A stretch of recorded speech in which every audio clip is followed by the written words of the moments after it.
All right. Hey, welcome. It is Thursday. Welcome to the Dale and Cat Show. I'm Dale. I'm Cat. And there's Cat. Hey, welcome to another Thursday night. Friday Eve. Oh my God, what a great weekend we had. Thank y'all for joining us tonight. We're gonna. What an intro. Oh man, we got a full packed night tonight, so we're getting ready for it. Hey everybody, look at there. We got all kinds of people watching us now. Good to see you guys out there. Thank you so much for joining us. I'm going to be talking fast tonight because we got a caller calling in about 10 after. And then we got Goodtime Charlie coming on here.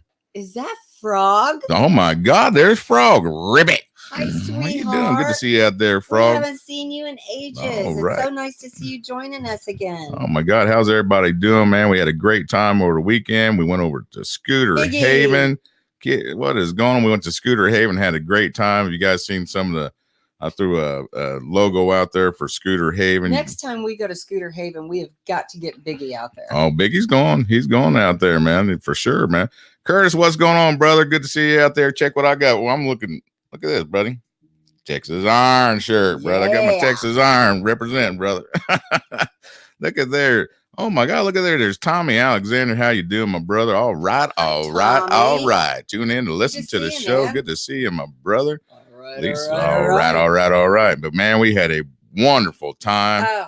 Oh my God, I can't talk enough about it. But it was just a wonderful time, man. David Tolley, I got a picture with him. David Tolley, yeah. Yes. And you recognized him, man. I did. He was out there playing the keyboards, and she goes, "That's the guy. He played on Johnny Carson." It sure That's was, how he man. got his start. Exactly, man. Johnny Carson picked him out of the audience. Hey, look at Curtis says, "Badass shirt." Yeah, man, in Texas. But man, we had a blast. So we're going to be talking a lot more about Scooter Haven. Hopefully, we're going to be doing forever. We're going to be talking about Scooter Haven. I just can't help it. It was just such a great time. I'm really looking forward to getting back out there again and making some more memories. I had to go out there this weekend, but we went so many people. I know we came on there last Sunday when we got back and we talked about it, but man, it was such a great time. So we don't have enough time to talk about everything, so we're just going to put a little bit here and there. You know, I'm trying to talk fast, almost like on the radio, like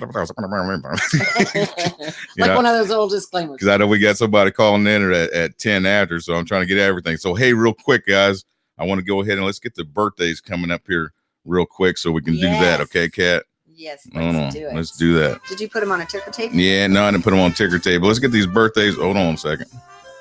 I'm getting all excited here. Okay, hold on a second. Happy birthday, everybody. Here we got the birthdays today. Oh, hold on a second. I'm kind of flustered here because I'm all trying to hurry up and everything. All right, happy birthday today, Dan Hembry, Rosita Triboli from Australia, Evelyn Chambers Morrison, happy birthday. Scott Mikens, happy birthday to you. Look at there, Scott DeMond, the drummer from Big City Steel. Yes. Happy birthday to you. Kathy Markham, Hoffmeister, happy birthday to you and everybody else that had a birthday in the past. Or a birthday. Yeah, birthday, man. I feel like I'm on Green Acres. It's your birthday. Can't even talk, man.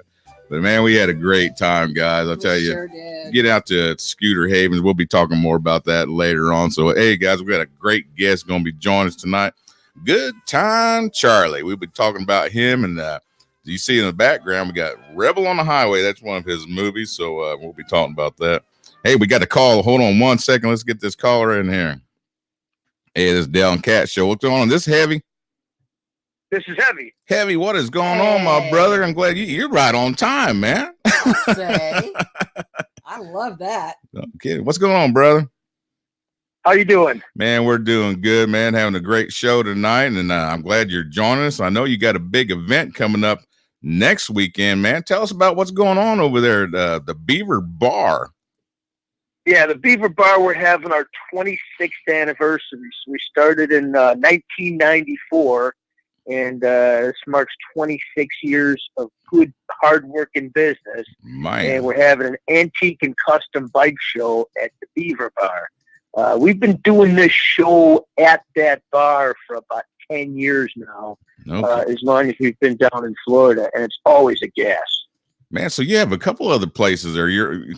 I noticed it says Midwest. When I see that Midwest, I'm thinking, where are they at? And you guys are in Daytona, but you have a couple other places, right? Yeah, Minneapolis, Minnesota, Chicago, Illinois, Myrtle Beach, and Sturgis, and here in Daytona. And I'm going to reckon that you're from Minnesota. I'm actually from Chicago. Are you kidding me? Really? I would have guessed Minnesota. I would have said Minnesota. I have spent a lot of time in Minnesota, but I grew up in the streets of Chicago. When you see all that chaos about 60 murders a day. That's my old neighborhood. Oh, man, I'm telling you, man. But that sounds like a great event. I know Kat and I, we plan on going over there and just hanging out and just checking it out. We've never been. We only been here in Florida about 7 years or so. We're from Indiana. Sure, spent a lot of time in Indiana, too. I like Indiana. Oh, yeah, I love Indiana, man. Except for the winter time and all that good stuff, man. But hey, man, we're looking forward to this. This is the Midwest Motorcycle. It's got your antique and custom bike show. You got, 25 different classes and trophies. You said they're like handmade trophies?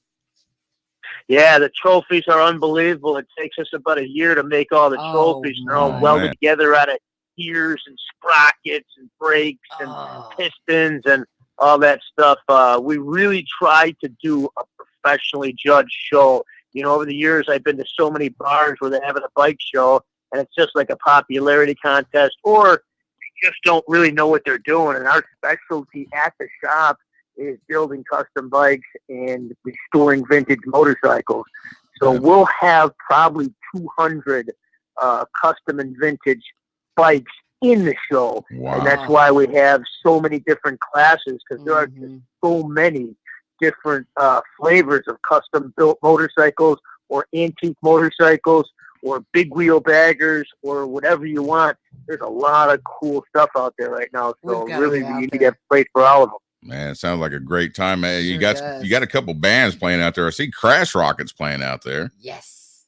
Yeah, Crash Rocket has played it the last 6 or 7 years. We've got a guy, Matt O'Reband, who's actually the guitarist for Bon Jovi. He's the guy who replaced Richie Sambora back in the day, and he's not on tour right now with them, so he's doing his own band. And his own band is really a classic rock kind of thing, kind of like maybe the Allman Brothers, Eric Clapton kind of thing. So it's not really a Bon Jovi style of music. It's really going to go over well with this old school biker crowd. Yeah, man, and I love it all about because it's old school, man. We're all about being old school and stuff, man. So I got my old school shirt on. Yes, you got your old school on there. So we're looking forward to it, man. It sounds like a great event, man. We're glad you called in. I know we tried to get you last week because you're a busy man. You know, you guys got where's your shop at in Daytona? Our Florida shop is at the corner of Main Street and Beach Street in downtown Daytona. It's right over the bridge from the Boot Hill Saloon. All right. And you don't just sell motorcycles, you actually rent them there also, right? Yeah, we actually rent motorcycles. We do parts and apparel. We got a whole leather section. We specialize in a lot of used parts. Parts are so expensive for bikes, and we've got a huge amount of used parts. We do paint work. We do powder coating. We have a full machine shop, fabrication shop. I mean, we pretty much do it all. We sell late model bikes. You can walk in and buy a street glide or a road glide or an ultra if you want. Cool. Or you could have a ground up built bike. We're still doing choppers. Choppers are kind of out of flavor for a lot of people, but we're still doing a lot of old school choppers. A lot of pans and knuckles and shovels in the old school style of choppers. So if someone's looking for a specialty part that you can't find anywhere else, how would they look? We make it. They make it. There you go. Well, can they find you? And you'd be surprised. We could find. Yeah, our website is MidwestMotorcycle.com. But you'd be surprised what we can find. I got a guy that was asking me about a part for a 1928, and I pulled it right up. I was able to get it through reproduction. And then if you can't, you'd be surprised with the internet what you can find out there. I've never had a problem where I couldn't find something, couldn't make it happen. Yeah, so, wow. I mean, it's all the time. We had a guy brought in a chopper today with a cracked frame, and he had so many cracks in the frame. Just wanted us to weld a crack, but I found 3 more. We're just going to build him a whole new frame. There you go. Exactly like the one he's got on this chopper. I think it was a Big Bear frame, but we're just going to, make a whole new frame for it. Wow, that's awesome, man. Hey, and I know you got a really cool dude working for you, man. That's how we found out about you guys with Mr. Dave Inman. Yeah, Dave's the bomb.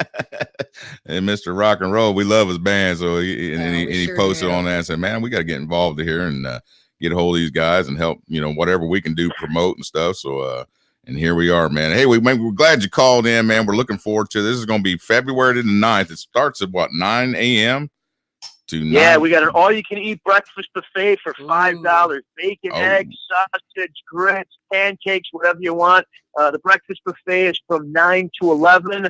And then we open up for the bike show and everything. But usually people get there really early and chow down some breakfast and get the day started. Man, that sounds We'd have a whole bunch of vendors, too. Yeah, you can buy T-shirts. You can buy leather. You could buy all kinds of stuff there. Well, it sounds like we're going to swap meet, too. There's something to do for everybody there, right, huh? It's a good time. It'll be packed to the gills. The lady who owns the Beaver Bar, Leslie, she says that we usually beat any single day of Bike Week. Now, Bike Week's 14 days, but usually it'll be more packed there than any single day they have in Bike Week. Man, that's awesome. Wow. We're gonna, you know what? I know it's early in the morning, man. We might have to go over there and get a room. We're over here in the Orlando area, so we might have just go get a room there. That way we can get there early and have a good time. We'll actually be there Saturday night. We set everything up. All the vendors and vans and equipment, everything gets set up Saturday night. And then this way, we'll have security there all night. And then everybody just shows up Sunday morning. But bikes start hauling ass in there at about 7 o'clock in the morning. And by 11, 12 o'clock, we're usually turning people away. There's just absolutely no more room to fit any more bikes. We're squeezing them in like sardines. And usually by about noon, you're just turning people away. Sorry, there's just no more room. I'm sorry. Wow. Well, it sounds like a great time, Heavy, man. We're looking forward to coming out there and meeting you out there. So we'll see you there, man. Hey, appreciate you calling in, brother. Likewise. Thanks for having me. All right, brother. We'll talk to you soon. We'll see you there on February 9th at, I don't know, about 9 a.m. We'll try to get there as soon as we can. All right, brother. We'll talk to you soon, brother. Thanks again, brother. Look forward to meeting you. All right, you too, brother. Thanks, buddy. Bye. All right. Take it easy. Good deal, man. So that's going to be a good thing going on. Sound like a fun thing, man. Hell, you got Bike Week going on pretty soon. We could get a hotel Saturday night. Sound like a plan. That's what we need to do, an awesome man. plan. Hey, man, look who we got down there. We got Goodtime Charlie. He's down there in the green room right now. Before we bring him up, man, we're going to play a little video. Now, he's got a movie he's already made. It's called Rebel on the Highway. Now, if you look behind us, you'll see the Rebel on the Highway logo out there. And we're going to play you guys just a little bit of the trailer so you guys get it. Now, I was running it earlier and it was kind of buffering. So hopefully if it buffers a little bit, hang tight there with us, guys, but check it out, man. We're going to play this little trailer for you guys. All right, thank you. Hey, son, how you doing today? You are real. I'm as real as can be. Why can't I ever get a break? Say it looks like you're having a bad night. You don't even know about a bad night, okay? I fired from my gig, lost my best friend. He's told you. Oh no. It's all right. My old lady's probably leaving me, and my motorcycle won't start. This is magic, man. Somebody's arranging something, man. I can't believe this is all happening. I'm going to be bigger than Kid Rock. You see, I'm going to work hard, and I'll make you guys proud of me. Hold on. Just the fact that you said, I'm going to be bigger than Kid Rock, that's no big achievement. Hey,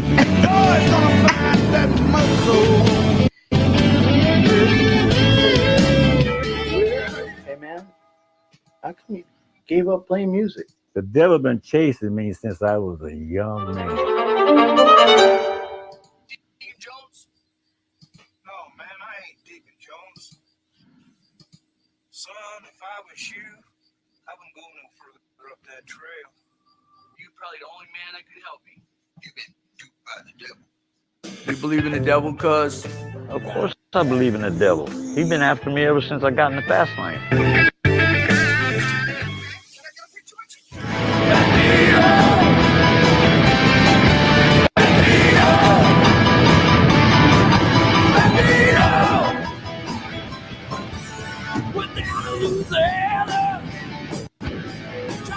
How's the rock star life treating you? Man, not too good, man. Yeah, I came here, man. I'm in trouble. I got this story I'm gonna tell you. And you might think I'm crazy, man. I don't know if you believe in the devil, but I'm telling you, as sure as I'm standing here, he's for real. Now, I believe in you, brother. What do we got to do to fix this?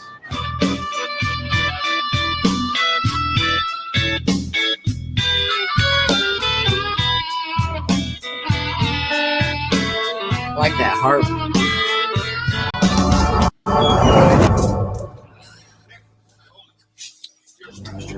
We need to do something very important for me. This guy called Goodtime Charlie. Hey, boss, we've got a big problem.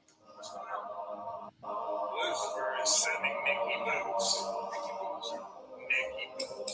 Deal with Goodtime Charlie. Wow, this is a really strange looking rock. So what do I do with it? You must give it to the race warrior, your amigo cousin, Rocky. This has made your mind, body, and soul as one, and you're ready to battle Lucifer.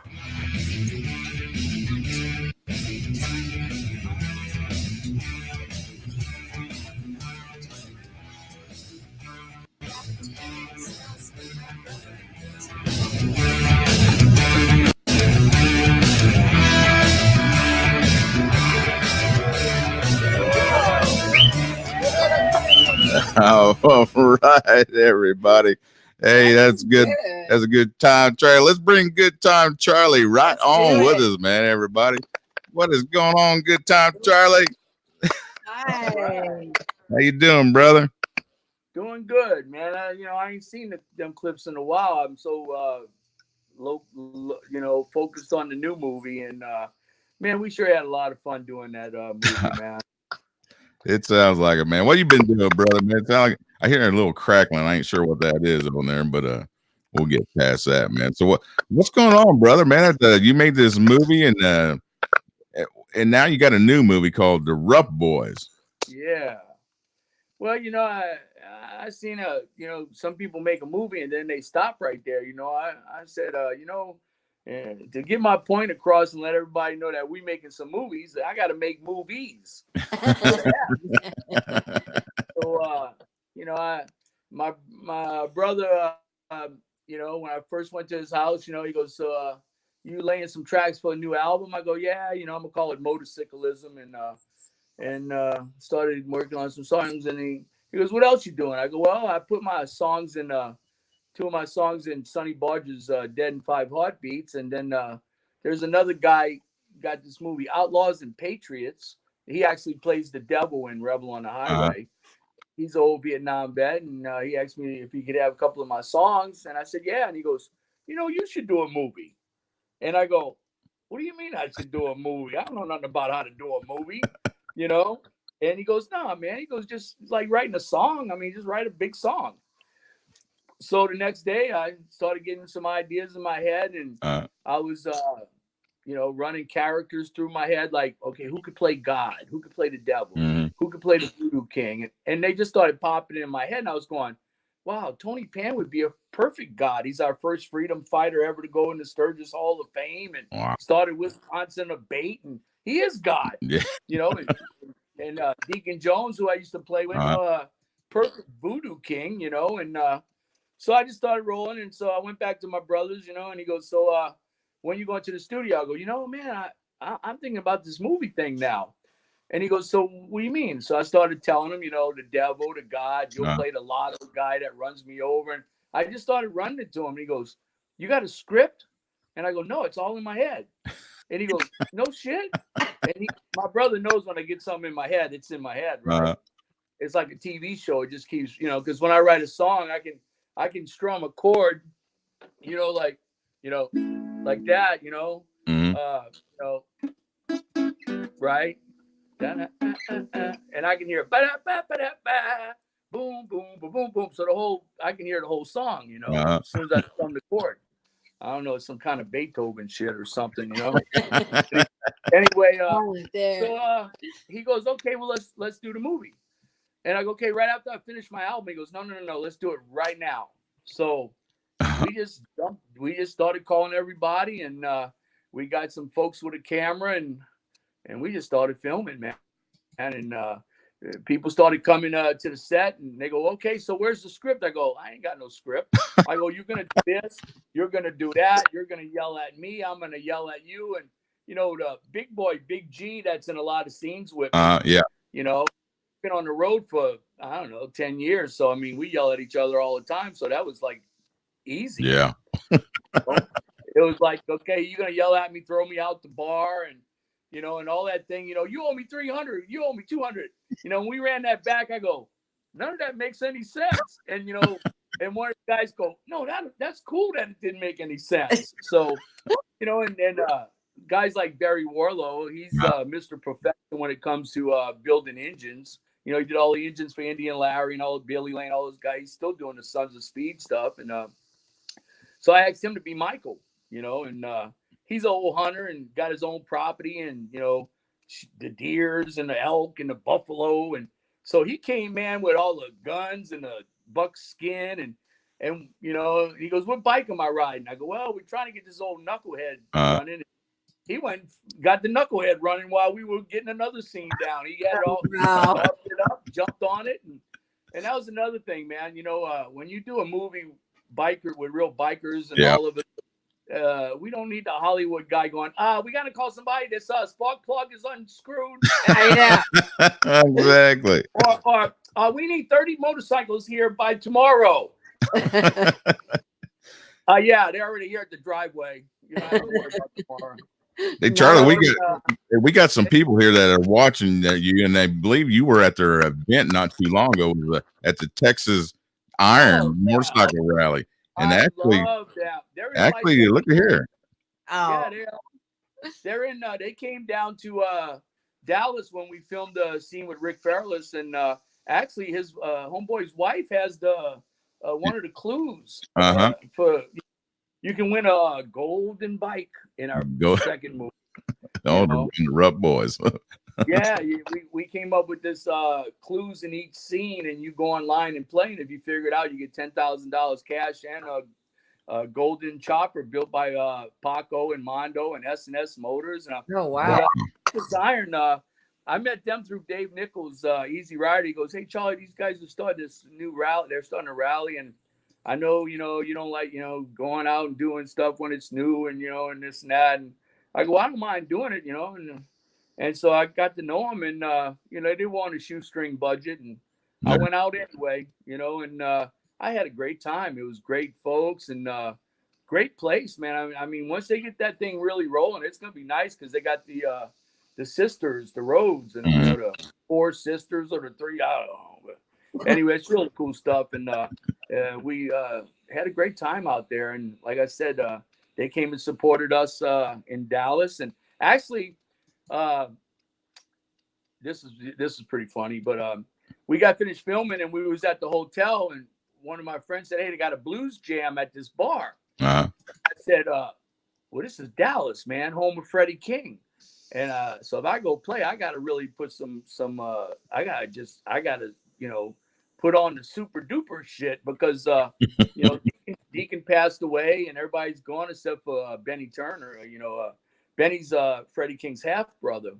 And so they brought me over to this little blues bar and it was a bunch of black guys playing. And I went up and one of the guys with me go, "Hey, man, Goodtime Charlie's here." And they looked over at me like, "Uh-huh." Okay, so here's another white boy. And they had all the white boys sitting down. And I mean, they were looking at the wrong thing. They should have been looking inside. Exactly, man. But anyway, so I sat down and, the guy that was with me, you can see it kind of like mess with my feelings a little bit. So they started giving me kamikazes and this and that. And I got drunk. So when they let me up with all the white boys and I started playing, and the keyboard player missed the note. So I went over there and started playing his keyboards. And then the drummer had to go to the bathroom. So I jumped on the drum set. And by the time that song was over, them black guys were in line. Like, in the bullpen. Let me up. And, I don't even know how I got back to the hotel. I think they drugged me to the truck and brought me in. But, I did Freddie King proud. I'll tell you that. Yeah, Curtis said you rocked that place over at the Texas Iron Rally. I remember jumping on the drum set and the drummer was like, "Well, no, I just got to take a break." I go, "Go ahead, man. Ain't no, y'all done got me where I got to show I can play every instrument, even the tuba." But yeah, man. So anyway, the Rebel on the Highway, like I said, we broke a lot of boundaries. Yeah. The Banditos and the Hells Angels were kind of talking to each other a little bit, but way back, I was supposed to play the Steel Pony in New Orleans with Joan Jett and 38 Special, and Katrina hit and wiped out the whole thing. About a week before we were supposed to fly in. So Barry Warlow called me up and said, "Hey, man, you can come up to Lake Charles and Jim Owens Bandito. They got a race thing up here, and you come up here and play." And I go, "Well, I don't know if I can do that. I got all them Hells Angels songs and everything." They go, "Oh, man, they love you from New Orleans. Come on down." So I went down. I brought big old back then we had the big old, we called it the Fox News camera. Yeah. We didn't know how to work it. But we knew if we had it, we could get in anywhere. And it was as soon as we walked up, people let us in. It was like, "They're here." So anyway, they were having a race, and they hired our band to play. And I just did that song Outlaw 120. Barry Warlow won Best Engine from Easy Rider, Outlaw 120 Pan. And so, Jim Owens goes, "Well, he might throw some bottles at you because they found out you're from California." But as soon as we started playing, Barry pulled his bike up and did a burnout. And then everybody started. And then once they heard us playing, I heard some guy in the back go, "He sounds like Leonard Skinner." So everything was cool. And so the next day we went to film the races, and I guess they thought I was ESPN or something. And I seen this guy on his bike, man, this Bandito on his bike, and it had turtle shells and turtle stuff, right? And that's when I met Rock. Now he's my cousin Rockstone. But I met Rockstone, and he had this turtle bike, and he had a little van, and he'd pull his bike out and race all these famous guys with their big motorhomes. And I got to know him real good, and I wound up writing a song, the Bandito song, and so then I came back to California, and all my friends over here going, "You wrote a Bandito song? What, you want to die? What's up with you? You want to get a black guy?"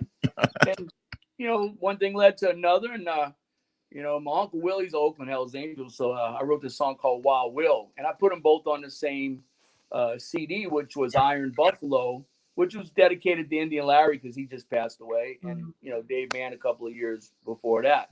So and that kind of got it to where, okay, we're cool with that. But when we were filming Rebel on the Highway, we brought Rockstone out here to Northern California to film that race scene that you were showing at the end. Yeah. That was done over here. So my Uncle Willie was he lives at the ranch. So him and Rockstone, man, they started talking motorcycles and partying and having fun. And so that opened up a nice door. And then it was Halloween night when we filmed that. So we all went to Hellbent's motorcycle clubhouse, and Hellbent's old school Sacramento, real close to the Sacramento Hells Angels and everything. And so we brought Rockstone, and some of the other clubs were going, hey, there's a bandito here. And everybody's going, no, we're all good. Everything's cool. Yeah. And then look at it now, man. You got the banditos in Texas with the Hells Angels, and you got banditos over here by us in Oakland, and everybody getting along, man, Right. Yeah. And, like I said, look, man, I knew if I made a movie where I used the real guys and, we came up with a story where we wasn't like robbing each other and, killing each other and fuck this. And can I say curse word? Yeah. Go ahead, bro. Right. You're all right. I made sure that none of us said fuck. Yeah. I wanted you to be able to bring your kids to see this movie. Yeah. Mhm. And, I took a little bit of the Crossroads and a little bit of the voodoo thing.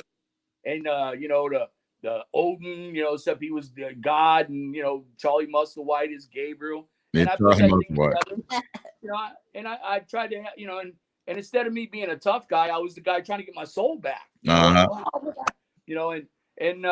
same thing with the Rough Boys. The Rough Boys, a lot of it's true, but I mean, we mixed it up, like a pot of gumbo. But what we did is we're actually playing ourselves in the movie.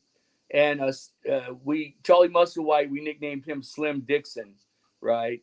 And the story is when he's younger, like in his 30s, 35, and him and his wife, Billy Dixon's his daughter, but his wife, she dies. They were famous. They used to go tour all over, playing harmonica and singing, and she dies. So he has to go to take care of his daughter. So he opens up a shop and starts working on bikes and cars to feed her and pay rent. And so that's where we all come in. The daughter, Billy, starts bringing all us hobos in, Grot and Tony and, and Hot Mop and me, I've always tried to wrench on the bikes, but I'd go in there and start wrenching. They go, hey, what are you doing Friday night? Nothing. Well, come play our party and I'll fix your bike. Okay. So, that'll work. I mean, so so in the movie, I got a younger kid playing me, and he's wrenching, and he can't wrench, so they tell him to start sweeping. And anyway, the Charlie Musselwhite character teaches him music, and he becomes Goodtime Charlie, right? That's so. And then I don't want to give the whole story away, but it goes to we're all the old guys now, and we go on this mission for Slim Dixon. And we go, to the crossroads in Mississippi and Texas and Alabama, and it's a really cool story, man. And and it's like I said, we put this treasure hunt in it, which is we did the research. It's never been done ever. We checked out Hollywood everywhere. There's never been a movie that you really do have a treasure hunt where it's really you can win. $10,000 cash and a $30,000 custom built motorcycle, by figuring out all the clues. Say, we got a harmonica briefcase and we're going to put this little dude in it right here. Ooh. Right. Cool. And a check for 10 grand and a little golden ticket, like Willy Wonka. Like Willy Wonka, the chocolate factory. And then we're gonna, everybody play the game. And if you figure it out, we're going to, whatever year it is, it's going to probably take a little while to figure it out because Dave Nichols from Easy Rider, he's Mr. Pirate, right? Yeah. So he figured out how to do it. You give me 1 second. I got to let my Rottweiler in before he chews up the neighbor. All right. Good time, Charlie. Well, I know Myron Page is asking when the movie is coming out and where can you watch it from? This is what's going on, okay? Like I said, we're not movie dudes. So, musicians. So the guy that's editing the film right now, he actually shot most of the stuff we did in California and over in Sturgis with Woody at the Buffalo Chip. And matter of fact, after this show, I'm going over there and we're going to edit all the Indian motorcycle scene with the new song that I wrote and everything. But we're trying to have it done for April, and we're going to take it up to Spokane, Washington. My friends up there, rolling on Banditos. And we're looking for theaters. Anybody that has a theater that holds at least 600 people and you have a nice motorcycle community, please get in touch with us on, my radio, bicradio.com. You can leave us an email there, and we'll give you VIP tickets and all that cool shit, Oh, wow. But we're trying to show this movie all across the United States, and we're trying to do it by the weather. Like, okay, April up here, it's perfect for us to shoot it up north to Seattle, and then bring it all the way down to San Diego, and then shoot over to Las Vegas, and then go to the Midwest in June and show it in Milwaukee's like one of our big premieres that we do. They really hook us up there, but Chicago, Minnesota, all up in there, Iowa, and then up to the East Coast, Buffalo, New York, and all. And then wintertime, we're going to bring it over by you guys. There Right? you go. Right on. Texas, because that way the weather will be okay. Texas, Louisiana, but we're trying. You heading out to Florida too, right? Well, that's right. Yeah. Like I said, we're trying to get at least 40 to 50 theaters, and what we're doing is, and this ain't never been done before either. We're going to bring my band, and we're going to play the soundtrack from the movie.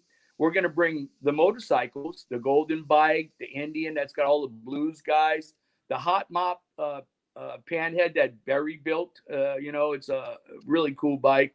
And we're bringing our artists. The guy that did the artwork behind you there, Ricky, he's a bandito, and who did all the artwork for the new movie. And Dago did all the artwork for the blues bike, the Indian blues bike, and a lot of the stuff. And Dago did that artwork that's behind you. The other Ricky did the other one, but they're both from Louisiana. So we're gonna have an art gallery. You get to see all the bikes, and we're gonna bring the band. And hopefully on some of these shows, Holly Dealership or Indian or a biker bar can come in and sponsor the theater and help us pay a little money on that theater, and I'll bring my band over to your place and play for free. Because pay for us, right? And so it's a win-win situation. But we're gonna be like the circus, hurry, hurry, hurry. and just, all we really need is 600 seats. It ain't like we got to fill up the Coliseum. 600 to 800 seats. It's perfect for us, and the tickets are going to be $20 a ticket. And that pays for the gallery, the band, the movie, and all the cool stuff that we gonna bring with us. That sounds awesome. Cool, man. Yeah, and I need the motorcycle community's help. Anybody that has a theater, and like I say, and you hooked up with some folks that ride motorcycles, get in touch with me. And for you hooking us up, man, we'll give you the VIP treatment. You'll get to meet all the cast and crew and hang out. We'll give you special posters signed and free tickets to the theater, and hang out with the band and all that shit. Oh my God. That's cool stuff, man. So, like I say, we even got some people watching tonight. They're extras in the movies right there.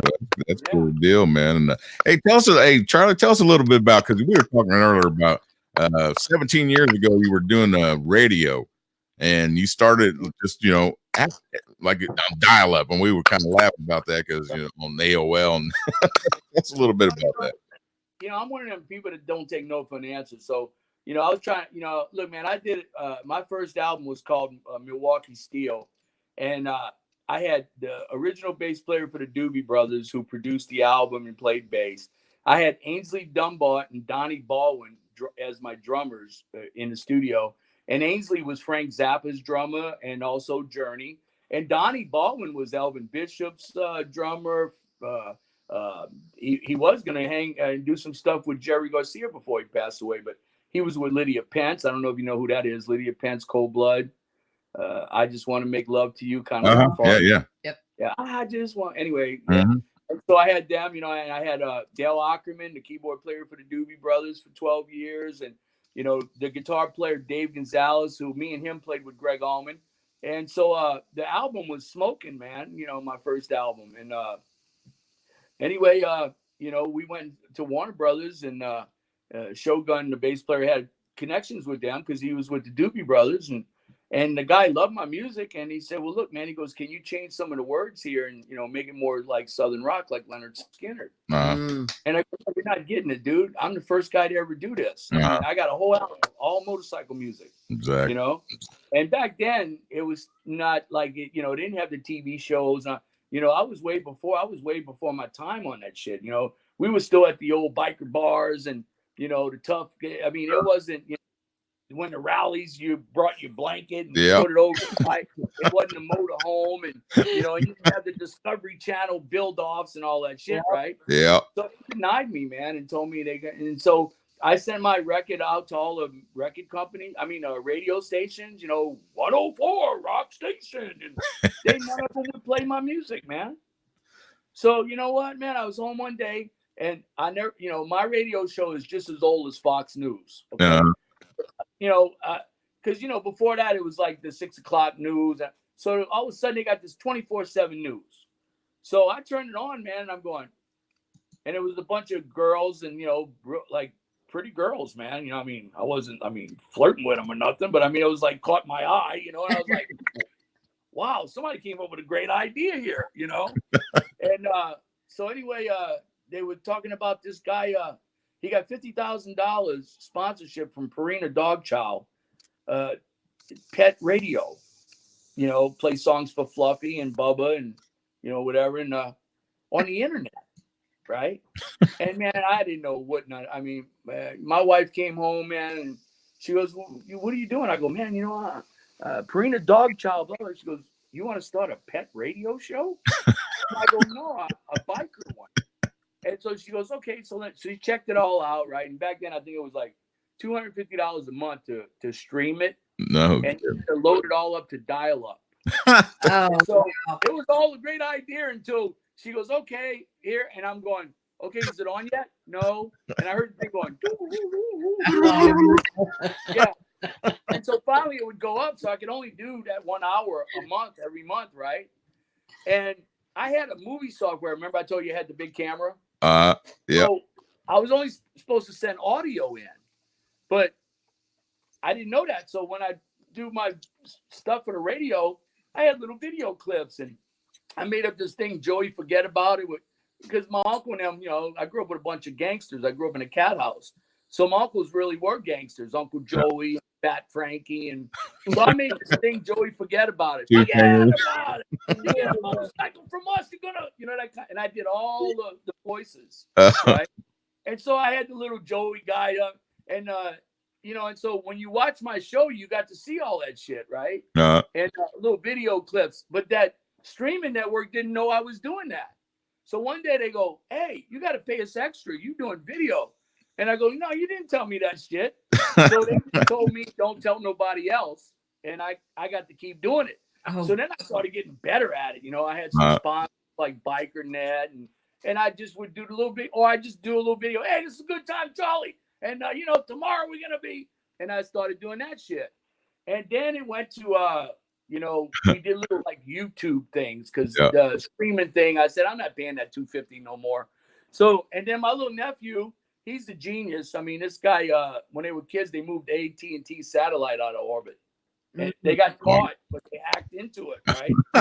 And so he did my app, and he made it all where now you can download the radio app for 99 cents, and everybody's got them on their phones. And I was in Russia, man, and I was getting ready to play, and these guys come backstage and they go, "Charlie, we have your radio app."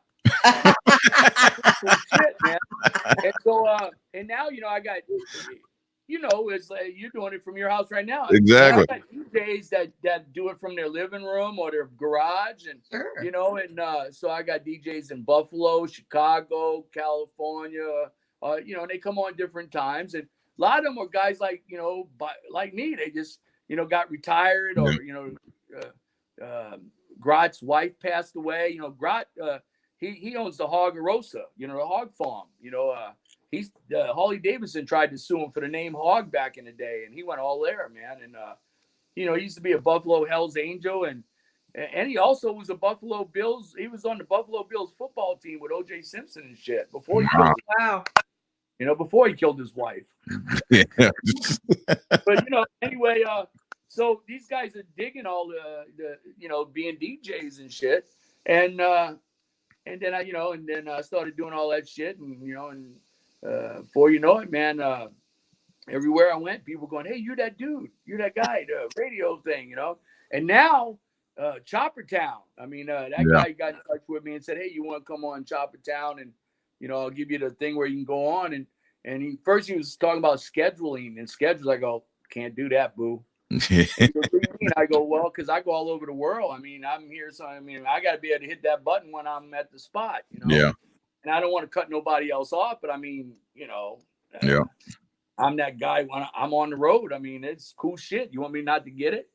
And I think the first one I did was I was in Reno, and I went to Mondo's shop, you know, and I've been knowing Mondo for years, and I turned it on live, and we did a whole segment with all the bikes, and he had a lot of the bikes, you know, like the one he did with Indian Larry, and you know, and some of the Hell's Angel bikes he did for Papa and different things. And we did a whole thing, man. Dave Nichols called me up. He goes, "Did you get that on video?"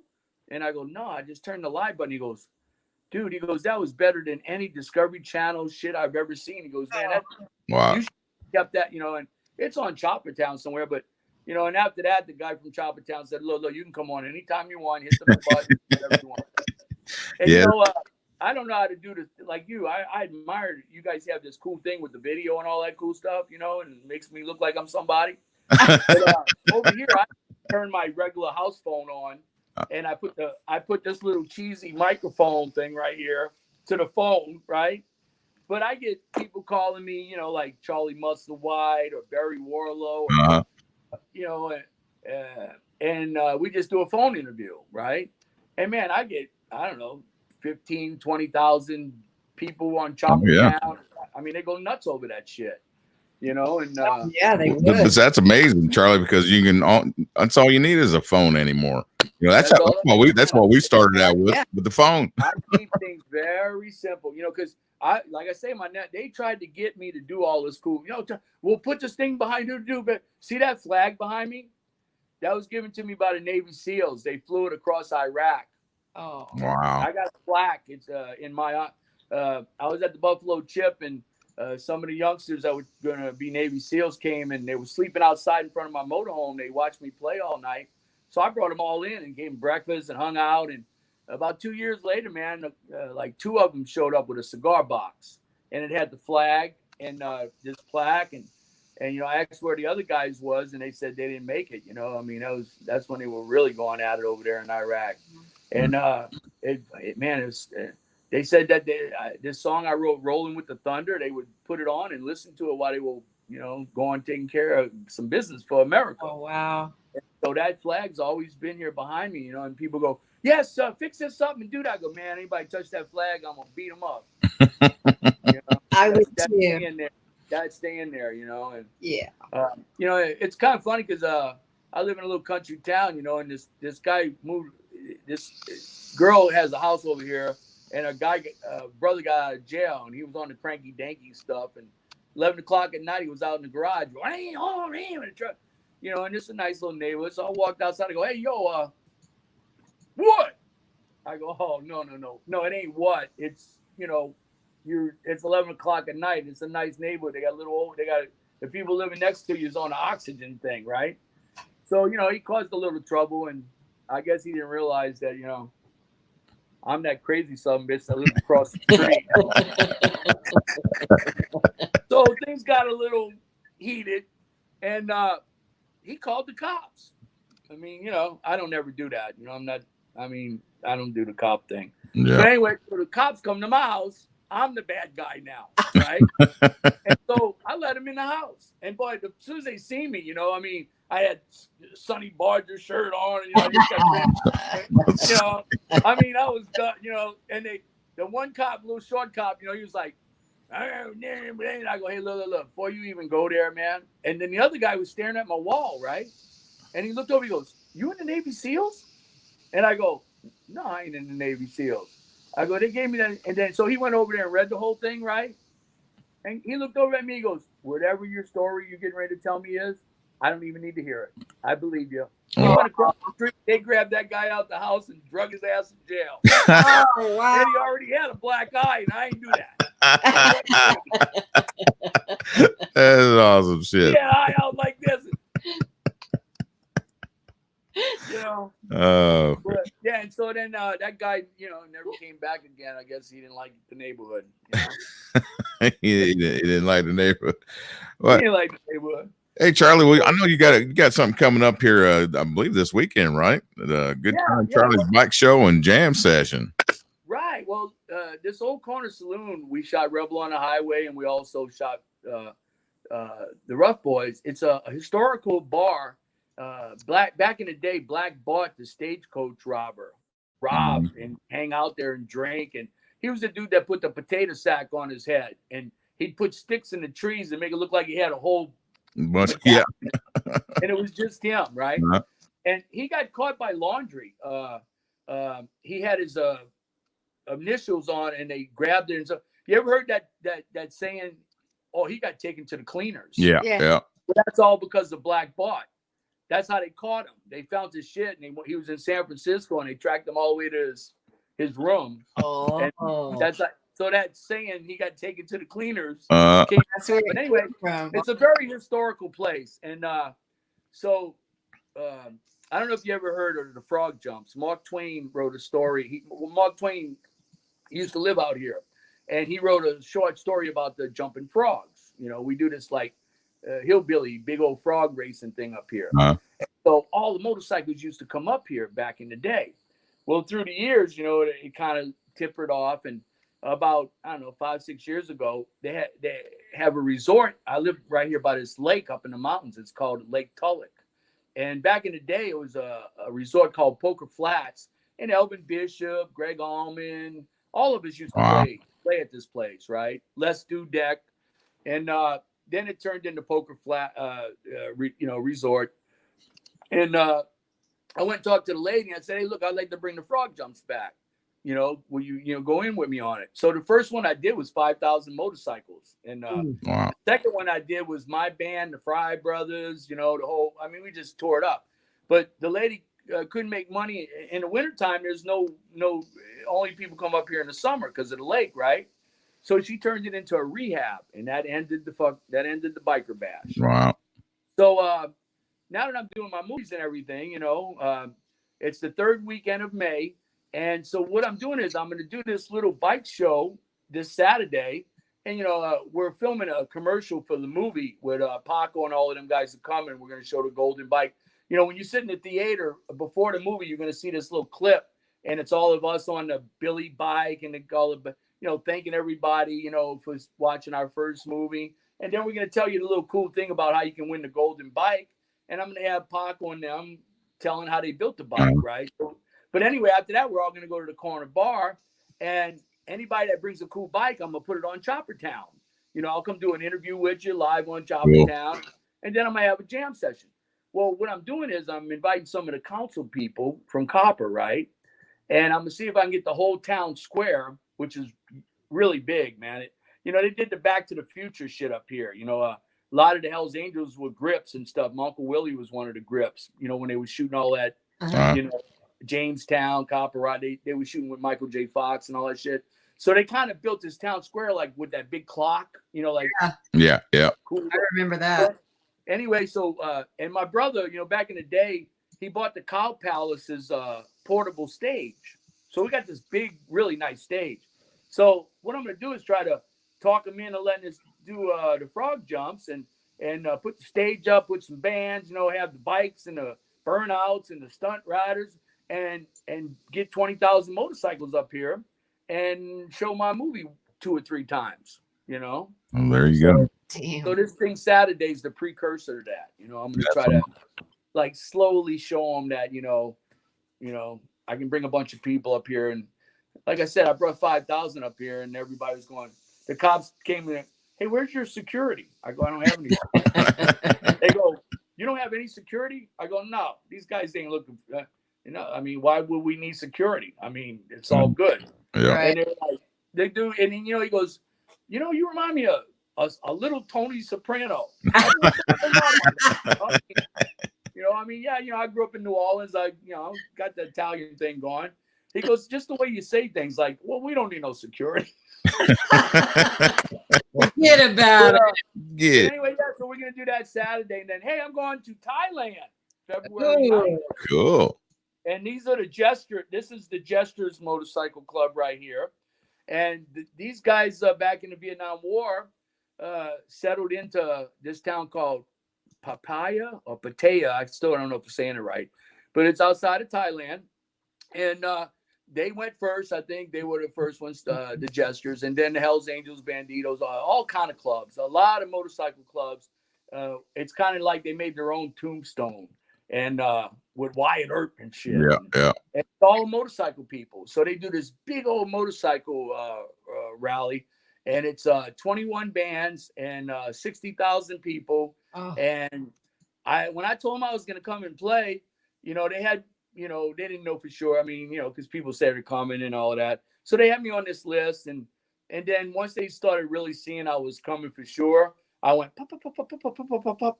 And so now I'm like the headliner. Oh, awesome. That's cool. And they got a band. I'm going to go practice with them. And then there's some famous Asian guy, and I'm going to play with him too. So I'm on both the two main acts. And when is this? Jimmy Page from Led Zeppelin lives there, and he's good friends with the main guy for the Jesters. So they were saying that I didn't even have to bring a guitar. I guess I could use Jimmy's. Wow. But I'm gonna bring Sweaty Betty with me, and what an honor to play with. Yeah. Well, when are you going? When are you going there? I'm leaving February 9th, and I'm going for 2 weeks. And from what I hear, the king of Thailand is a blues lover. So cool. I can get to play at the Palace and all, I mean, from what I hear, he really loves B.B. King, John Lee Hooker, and There you go.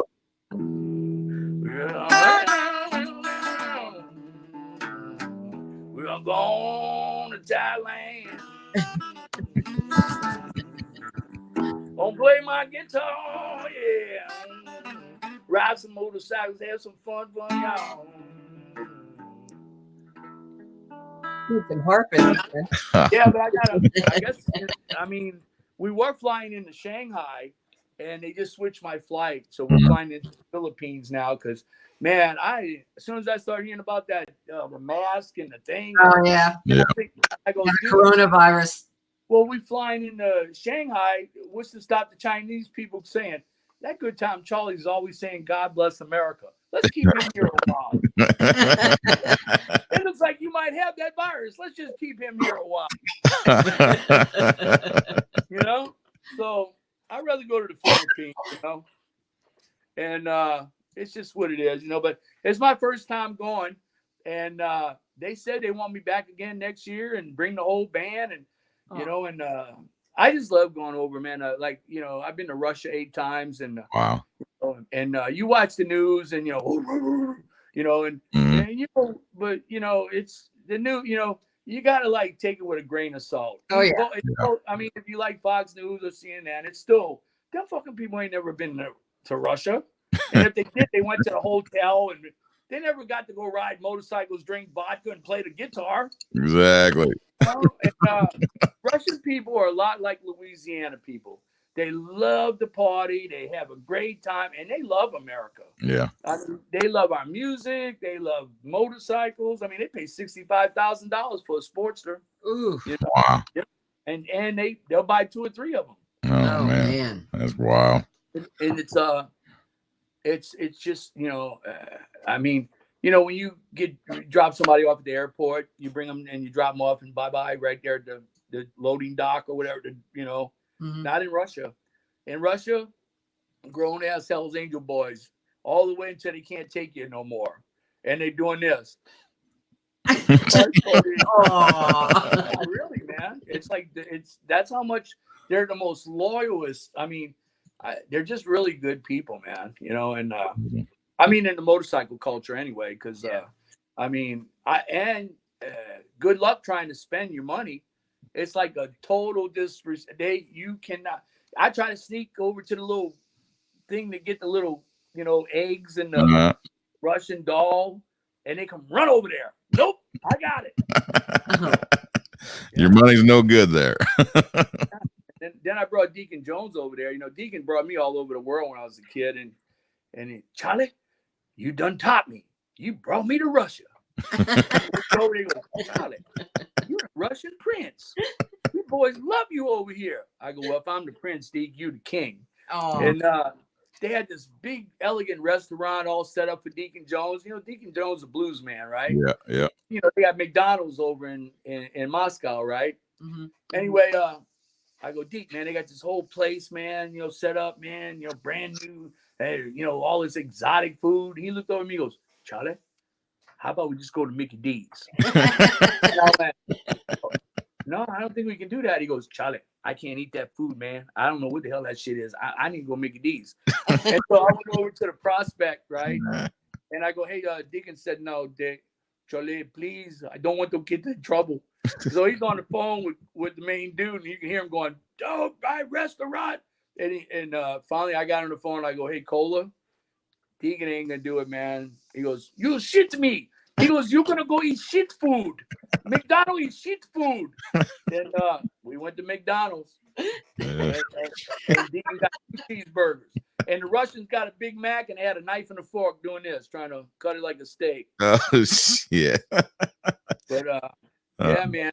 You know, a lot of great stories, Charlie. Hey, we're getting to the top of the hour, man. And I tell you what, we appreciate you coming on here. It's been a wonderful time, having a great time. Hey, I know they can catch your movie, Highway.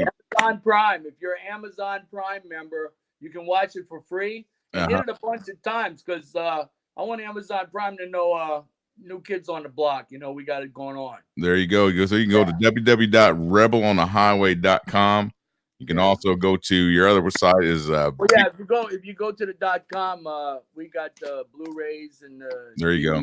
And I'll autograph it for you, and we got the patches and the soundtrack too with Eddie Money and Eddie, Greg Allman. Awesome, man. Mustard White, great songs in the movie, and yeah, man, and hey, y'all keep on doing what you're doing.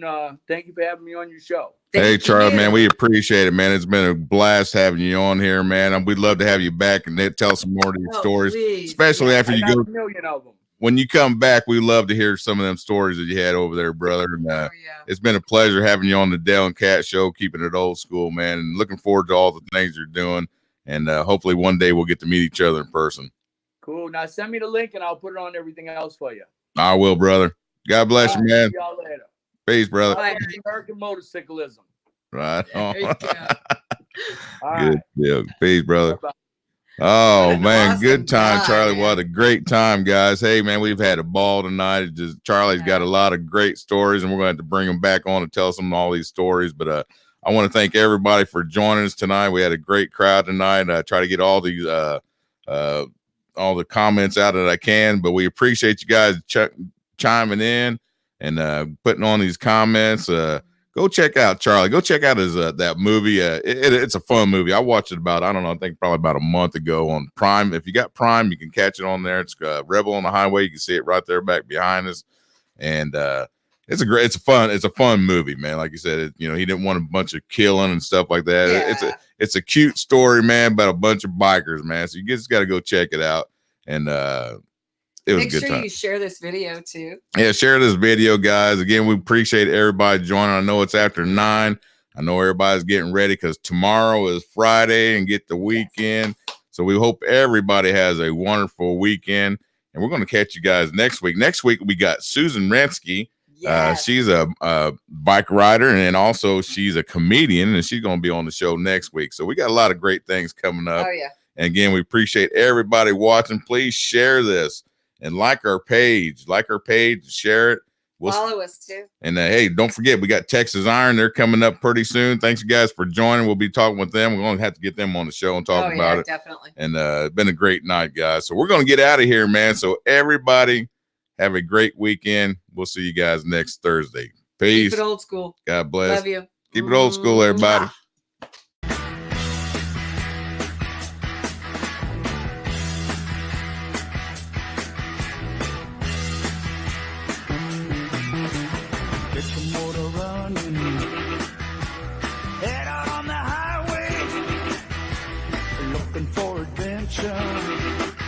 And whatever comes up